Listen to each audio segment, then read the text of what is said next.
Each year, just 2 weeks before Thanksgiving, Americans celebrate a day to thank our veterans. Unlike Memorial Day, it's a time to honor the living, those who have served, those who are serving this great nation of ours. Joining us is the son of America's 40th President, Michael Reagan. Mr. Reagan is president of the Reagan Foundation, a best-selling author and syndicated columnist. Michael, always good to talk with you. I want to discuss the Legacy Foundation and what you're doing to honor your dad and veterans, but first, your father. He held a special place in his heart for American war heroes and servicemen and women. What would he think about the way our veterans are being treated today? Or should I say mistreated? I think he'd be very upset. He was very upset back in the 1970s, the way they were being treated, especially when they came home from Vietnam. And he did something about that. And he would make sure that our veterans were treated with great respect.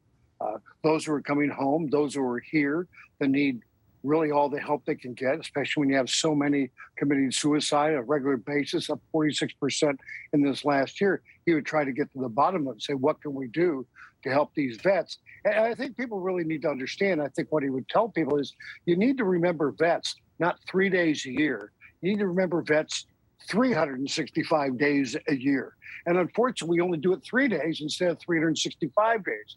But we need to think about that all the time, not just part of the time. I know some friends of Gold Star families have expressed concern that illegal immigrant families separated from their children at the U.S. southern border are being awarded nearly $1 million, while family members of U.S. servicemen killed in Afghanistan receive only about a $100,000 death gratuity. What does this say about government's attitude towards our servicemen and women and veterans? Well, in the world of defund the police, is anybody really surprised by any of this that's going on, where you lack respect for those who are in fact protecting us, and you have all this disdain for them and the people of America while reaching out. And it's really all about elections. It's all about bringing people in here, giving them money to get them to vote, so it keeps you in power for a much longer period of time. And we just can't afford to allow these people to be in power that length of time. We need to do something about it. We need to have a voice. We need to say something. We need to stand up and say, I've taken all I'm going to take, and really get involved. And don't sit back and say, well, it doesn't mean anything if I vote. It means a lot if you vote. You need to show up. And I know you're doing a lot to help our veterans. Please tell us what you are doing to help with your Walkway to Victory program. Actually, Walkway to Victory is a great program we started a few years ago. We started with the Reagan Legacy Foundation supplying scholarships to the men and women aboard the USS Ronald Reagan. That's where this flight jacket comes from. They made it for me. And it's been a great program ever since the early 2000s, when we christened the USS Ronald Reagan in 2001 in Norfolk. And since then, we've kind of expanded it.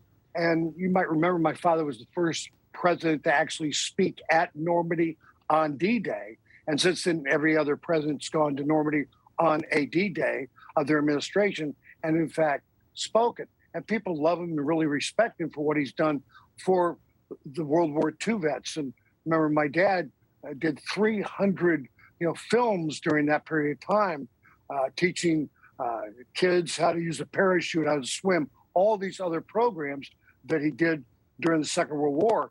And so I thought, what could we do to honor his memory and legacy of how well he felt about those who served, and honor those who did serve back in the Second World War.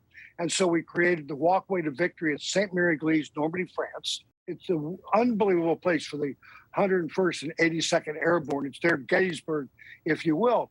And we thought about putting together a walkway where people could go online, buy a brick, and have it inlaid in the ground at St. Mary Glees to remember that person who, in fact, served in the European theater during the Second World War. And we're up to now somewhere between 1,000 and 1,200 bricks have been laid. People put the names of their loved one, grandparents, whatever it might be, who served. And those who don't know someone can go to ReaganLegacyFoundation.org and or send a check to us, put in the memo, Brick Project, and we will find a World War II vet that served the European theater, put his name on it or her name on it, put it in the ground and lay it in the ground, and then send you the information so you know exactly who you sponsored for people to remember that's there at St. Mary Glee's, at the Walkway to Victory, in the Walkway to Victory at the Airborne Museum.